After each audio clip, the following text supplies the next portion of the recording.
بالله من الشيطان الرجيم بسم الله الرحمن الرحيم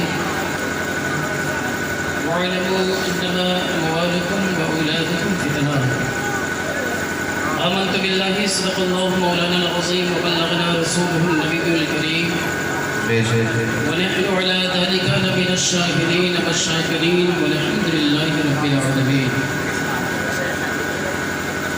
معزز سامعین، اللہ رب العزت کا بے پناہ احسان اور اس کا شکر ہے کہ اس نے ہمیں اور آپ کو ایک ایسی رات عطا فرمائی جس رات کے سیاہ زلفوں میں ہم اور آپ بیٹھ کر اللہ اور اللہ کے محبوب بندوں کا ذکر جمیل کر کے اپنے پریم مشام جاں کو معطر کرنے کی سعادت حاصل کر رہے ہیں. اللہ رب العزت کی بارگاہ میں دعا ہے کہ مولا تبارک و تعالی ہماری اور آپ کی اس حاضری کو اپنی بارگاہ میں قبول فرمائے.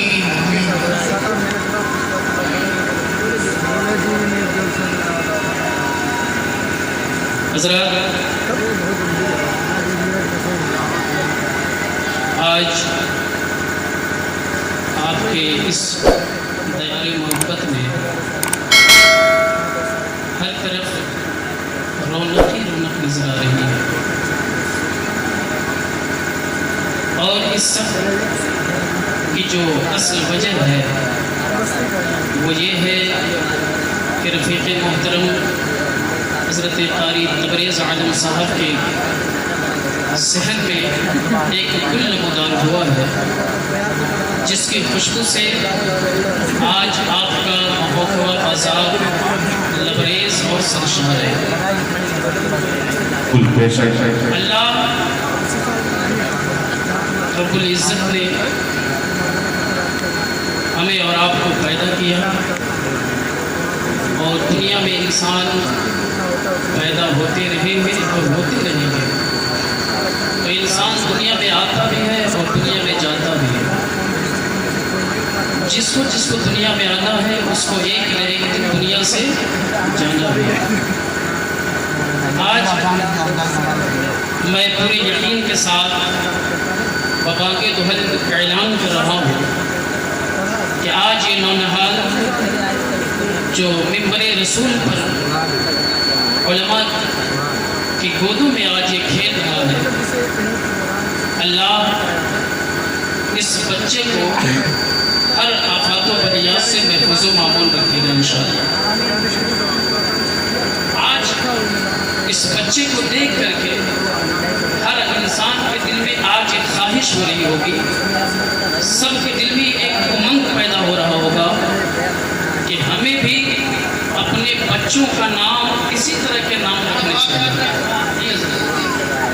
اس لیے دیکھیے، خلیفہ حضور تاج الشریعہ فخر علیمیہ استاذ الاساتذہ حضرت علامہ مفتی اختر حسین صاحب قبلہ علیمی نے جو نام اس کا نام تجویز فرمایا ہے وہ کتنا خوبصورت نام ہے. آپ نے اس کا نام زوریز رکھا، زوریز. اور زوریز کا معنی ہوتا ہے ذو فشاں، ذو فگن، زیابار کرنے والا، روشنی دینے والا. آپ نے یہ نام رکھا اور اس نام کی کتنی برکت ہوئی.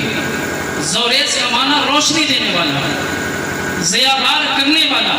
اور اس نے اتنا زیابار کر دیا، اتنا زیابار کر دیا کہ آج آپ کے گاؤں میں اتنے سارے علماء کی آمد ہو گئی، اور اتنے سارے علماء کے ساتھ ساتھ خود ضیاء یزدانی پہنچ گئے، اور اتنی زیاباری انہوں نے بکھیر دی. اور ان کا جو معروف نام ہے اس نام پر انہوں نے کلام پڑھ کے اس قدر لوگوں کا دل موہ لیا کہ سارا ماحول معطر اور سارا ماحول پورے نور میں ڈوبا ہوا نظر آتا ہے. آپ اپنے بچوں کا اچھا رکھنا چاہیے، لیکن ہمارے اور آپ کا ماحول تو الگ ہو چکا ہے. مسلمانوں کے گھر میں اب نام الگ الگ رکھا جاتا ہے. نہیں، کوئی نام رکھتا ہے لڈو، کوئی پپو، کوئی گڈو. بتائیے اگر اس کا نام گڈو ہوتا تو ابھی ضیاء یزدانی کیسے پڑھتے؟ تو کیسے کہتے تیرا آنا مبارک ہو گڈو، تیرا آنا مبارک ہو پپو. تو گڈو اور پپو اگر یہ نام ہوتا تو لوگ آج یہ پڑھ بھی نہیں پاتے. نام رکھا انہوں نے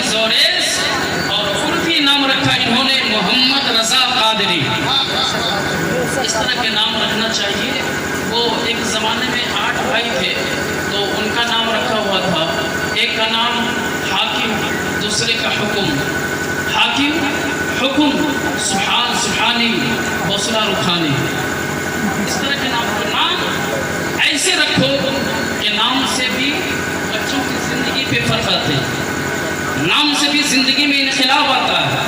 تو مسلمان کو نام اچھا چن کر رکھنا چاہیے.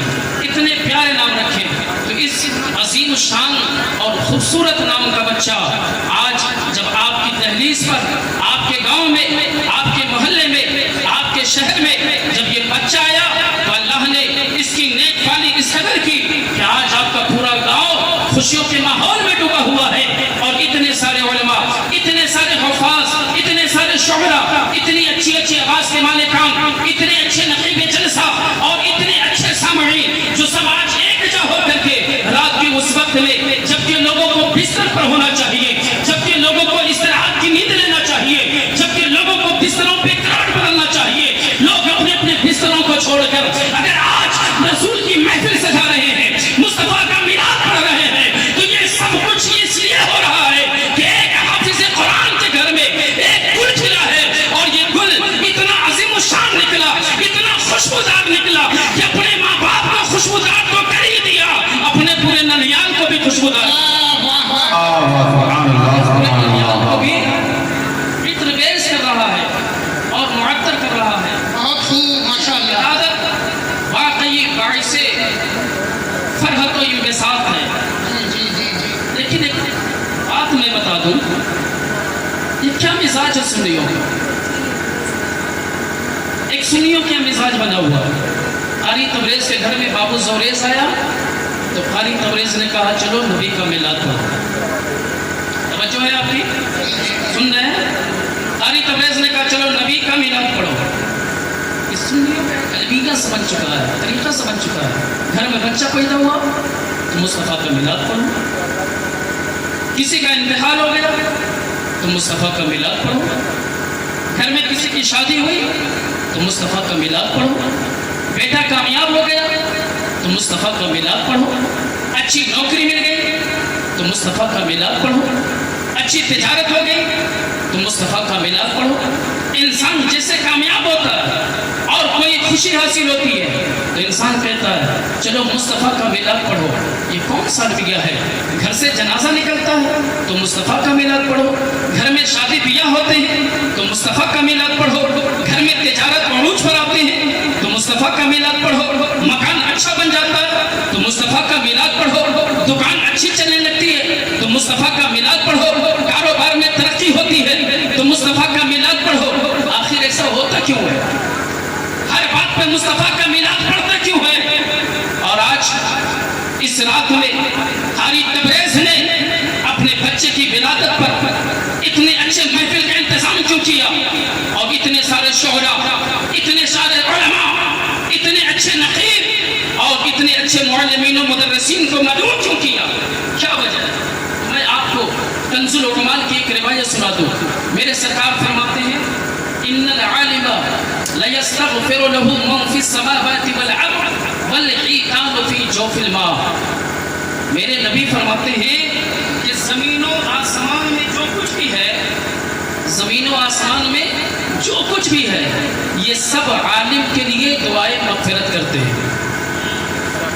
آپ کو اپنی قسمت پہ رشک کرنا چاہیے، اپنی قسمت پہ فخر کرنا چاہیے کہ آپ کے گاؤں میں ایک ساتھ اتنے علماء ہیں، اتنے علماء ایک ساتھ آئے. یہ اسٹیج خالی ہو گیا، سارے لوگوں نے اپنی اپنی ذمہ داری پوری کی اور سب اپنے اپنے گھر گئے، لیکن اتنے علماء آپ کے ساتھ آئے، آپ کو فخر کرنا چاہیے. ورنہ تو لوگ آج علماء کی ٹوپیوں پر، علماء کے کپڑوں پر، ان کے دستار پر، ان کے چلن پر آج شغلہ کا اعتراض ہوتا ہے، انگشت نمائیاں کرتے ہیں. نبی کا فرمان سنو، میرے نبی کہتے ہیں کہ زمین و آسمان میں جو کچھ بھی ہے وہ سب علماء کے لیے دعائیں والحیتان فی جوف الماء، حتیٰ کہ مچھلیاں پانی میں بھی، جو مچھلیاں پانی میں ہوتی ہیں وہ مچھلیاں بھی علماء کے لیے دعائیں مغفرت کرتی ہے. اے اللہ علماء کو بخش دے. اے اللہ علماء کو نجات دے دے. اے اللہ علماء کو پروانہ نجات دے دے. اور میں آپ کو ایک بات بتاؤں کہ علماء کرام کے لیے زمین و آسمان کی ساری چیزیں دعائیں کیوں کرتی ہیں؟ زمین و آسمان کی ساری چیزیں علماء کے لیے دعائیں مغفرت کیوں کرتی ہے؟ ہم علماء کو بلاتے ہیں تو ان کو اچھا سا اچھا کھانا بھی کھلانا پڑتا ہے. اور ابھی آپ نے دیکھا قاری تبریز صاحب کو جب لوگ جانے لگے تو انہوں نے لفافہ بھی پیش کیا. جانے لگے تو لفافہ بھی دیا انہوں نے. ان کو کھانا بھی اچھا کھلایا جاتا ہے, ان کی خدمت بھی کی جاتی ہے, ان کو نذرانہ بھی دیا جاتا ہے, ان کی عزت بھی کی جاتی ہے. لیکن سوال یہ پیدا ہوتا ہے, میرے نبی کہتے ہیں زمین و آسمان میں جو کچھ بھی ہے سب علماء کے لیے دعائیں مغفرت کرتے ہیں, علماء کے لیے رب سے دعا کی درخواست کرتے ہیں. آخر ایسا کیوں کرتے ہیں؟ تو اس حدیث کا مطلب سمجھانے کے لیے حضرت سرکار محدث دہلوی کی بارگاہ میں چلا جائے. حضرت علامہ عبدالحق محدث دہلوی ارشاد فرماتے ہیں, اے لوگوں سنو, یہ چاند تارے, یہ زمین و آسمان, یہ ہوا اور یہ فضائیں, یہ کنکر و پتھر, یہ شجر و حجر, یہ خشک و تر, یہ برگ و شجر, یہ سمندر و بحر, یہ سب علماء کے لیے دعائیں مغفرت کیوں کرتے ہیں؟ تو عبدالحق محدث دہلوی کہتے ہیں بہم تمترون و بہم ترزقون. اے لوگوں سنو, یہ ساری چیزیں علماء کے لیے دعائیں مغفرت اس لیے کرتے ہیں کہ ان علماء کے دم قدم سے انہیں کھانا نصیب ہوتا ہے, ان کے قدم کی برکت سے مچھلیوں کو پانی نصیب ہوتا ہے. اللہ اکبر. اب مسئلہ سمجھ میں آ گیا کہ اگر مچھلیوں کو علماء کے دم قدم سے اگر کھانا ملتا ہے, اگر مچھلیوں کو پانی ملتا ہے, تو مچھلیاں ان کے قدم کی برکت سے کھا کر انہیں فراموش نہیں کرتی بلکہ انہیں دعا میں یاد رکھتی ہے. اب ہم آپ کو بتانا چاہتے ہیں, آخر ہم سنیوں کا مزاج جو بنا ہے, ہم ہر قدم پر اپنے نبی کا میلاد جو کرتے ہیں, وجہ یہی ہے کہ اگر مصطفیٰ نہ ہوتے تو ہم نہ ہوتے, نبی نہ ہوتے, آسمان نہ ہوتا, مصطفیٰ نہ ہوتے, زمین نہ ہوتی, مصطفیٰ نہ ہوتے, محبہ بازار نہ ہوتا, مصطفیٰ نہ ہوتے, قاری تبریز نہ ہوتے, مصطفیٰ نہ ہوتے تو زوریز نہ آتا, مصطفیٰ نہ ہوتے تو محمد رضا نہ ہوتا, مصطفیٰ نہ ہوتے مشتاق احمد نہ ہوتا, مصطفیٰ نہ ہوتے تو مولانا ہارون نہ ہوتے, مصطفیٰ نہ ہوتے تو قاری معین نہ ہوتے, مصطفیٰ نہ ہوتے حافظ کلیم نہ ہوتے, ارے مصطفیٰ نہ ہوتے تو کوئی نہ ہوتا.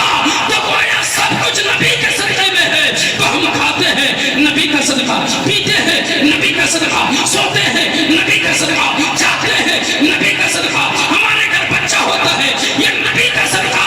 تو جب ہم سب کچھ نبی کا کھاتے ہیں تو پھر نبی کو کیوں بھول جائیں, ہم نبی کو کیوں نہ یاد کریں؟ تبھی تو میرے رضا, اچھے رضا, سچے رضا, امام احمد رضا کہتے ہیں یا رسول اللہ, ارے وہ جو نہ تھے تو کچھ نہ تھا, وہ جو نہ ہو تو کچھ نہ ہو, جان ہے وہ جہان کی, جان ہے تو جہان. سبحان اللہ. نعرہ تکبیر, نعرہ رسالت, پیغام تاج الشریعہ کانفرنس, مسلک اعلیٰ حضرت حضرت علامہ مشتاق صاحب اللہ نظامی. جان ہے وہ جہان کی. تو جب مچھلیاں مولویوں کے صدقے میں عالموں کا صدقہ کھا کر جب مچھلیاں فراموش نہیں کر سکتی, تو ہم انسان اپنے نبی کا صدقہ کھا کر اپنے نبی کو کیوں بھول جائیں؟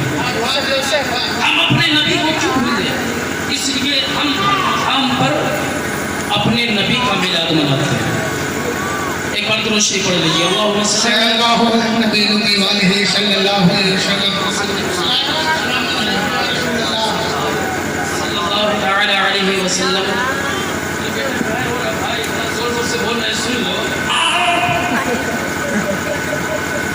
اللہ نے ارشاد فرمایا وَاعْلَمُوا أَنَّمَا أَمْوَالُكُمْ وَأَوْلَادُكُمْ فِتْنَةٌ.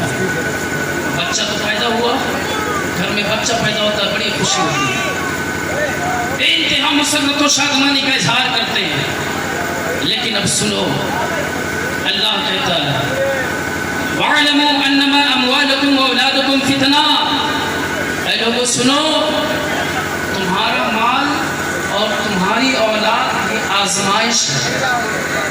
تمہارا مال اور تمہاری اولاد یہ آزمائش ہے. اب آزمائش کیسے, آزمائش کیسے؟ تو سنیے, جب گھر میں بچہ پیدا ہوتا ہے بڑی خوشی ہوتی ہے, میرے گھر میں بچہ پیدا ہو گیا, میرے گھر میں گل کھل گیا ہے, اللہ کی رحمت اتر آئی ہے. اللہ کا کرم ہو گیا، اللہ کا فضل ہو گیا. لیکن حال یہ ہے کہ جب بچہ پیدا ہوتا ہے انسان بڑا خوش ہوتا ہے، لیکن دھیرے دھیرے دھیرے دھیرے اب وہ انسان اپنے بچوں کی حفاظت کے بارے میں سوچتا ہے، اپنے بچوں کی پرورش کے بارے میں سوچتا ہے، اپنے بچوں کی دیکھ بھال کے بارے میں سوچتا ہے. اب وہ انسان بسا اوقات اگر اسے دین کا علم نہیں ہے، اگر اسے دین کی جانکاری نہیں ہے، تو اب انسان کرتا کیا ہے؟ بچوں کی روزی کمانا ہے، اب نماز کے لیے فرصت نہیں، بچوں کے لیے کسب معاش کرنا ہے. اب ہم روزہ رکھنے کی طاقت نہیں رکھتے، بھائی صاحب نماز کیوں نہیں پڑھتے؟ کیا کرے، گھر میں 4 4 5 5 بچے ہیں، سب کے خرچے کی ذمہ داری ہے، سب کی کفالت کی ذمہ داری ہے. میرے پاس وقت نہیں ملتا، میں نماز نہیں پڑھ پاتا، میں روزہ نہیں رکھ پاتا، مجھے دکان دیکھنا رہتا ہے، مجھے تجارت کرنا رہتا ہے، مجھے کاروبار کرنا رہتا ہے، مجھے نوکری کرنی رہتی ہے، مجھے وقت نہیں ملتا. یہ انسان دھیرے دھیرے دھیرے دھیرے اللہ کو فراموش کرتا چلا جاتا ہے، اپنے رسول کی سنت کو فراموش کرتا چلا جاتا ہے، اور مصطفیٰ کی آنکھوں کی ٹھنڈک جو نماز ہے انسان اس سے دور ہوتا چلا جاتا ہے. اللہ نے تبھی کہا اے لوگوں سنو، جب تمہارے گھر میں اولاد پیدا ہوتی ہے تو تمہیں بے انتہا خوشی ہوتی ہے، تو اس قدر خوش نہ ہو جانا، اتنا مسرور نہ ہو جانا، اتنا شاد و کام و بابونات نہ ہو جانا، اس قدر فروغ کے ساتھ ہمیں خودازن نہ ہو جانا کہ کہیں اولاد کی محبت میں آ کر اپنے خدا کو نہ بھول جانا. اس لیے اولاد دیکھ کر کے اللہ بندے کو آزمائش میں مبتلا کرتا ہے. تو اولاد اور یہ مال آزمائش ہے، آزمایا جاتا ہے، آپ اس کی کفالت کریے. لیکن حال یہ ہے اب مسلمانوں کے گھر میں، اب مسلمانوں سے آپ ملے جلے تو پتہ چلتا ہے کیا کریں، 5 بچے ہیں، 6 بچے ہیں، کثرت اولاد کا روپ دکھاتے ہیں، کثرت اولاد کی شکایت ہوتی ہے، روزی نہ ملنے کی شکایت ہوتی ہے، کاروبار نہ چلنے کی شکایت ہوتی ہے، کہیں گھر اچھا نہیں ہے، کہیں کاروبار اچھا نہیں ہے، کہیں دکانداری اچھی نہیں ہے، کہیں کمائی اچھی نہیں ہے. یہ تمام شکوے اور شکایت ہوتے ہیں. آخر ایسا کیوں ہوتا ہے؟ کیوں کرتے ہو؟